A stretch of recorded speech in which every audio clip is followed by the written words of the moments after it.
ने कभी मायूस नहीं होना। हाँ, कोई आवाज आपको लगेगी बुलंद आवाज से बोल रहा है, कोई उनके सामने चीख रहा है, कोई उनके गिरेबानों में हाथ डाल रहा है, कोई उनकी गोलियां खा रहा है, फिर भी खड़ा है। कोई नहीं है तो वो साइड पे है, वो चुप है, जिसमें बहुत सारी मिसालें हैं। यानी हम बहुत सारी मिसालें दे सकते हैं कि कुछ लोग बैरूने मुल्क बैठे हैं लेकिन सच पे बोलना नहीं छोड़ा उन्होंने। कुछ ने बोलना छोड़ दिया, झूठ का बोलने की बजाय उन्होंने बोलना छोड़ दिया। तो ये वो लोग हैं जो यहाँ आपको नजर आते हैं।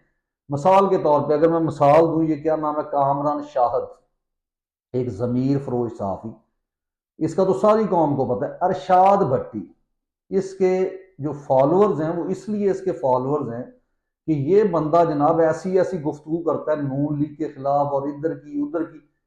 लेकिन ये वो शख्स है जो ये भी जमीर फरोश शख्स है। क्योंकि आप देखें, जब सच के साथ खड़े होते हैं ना, मैं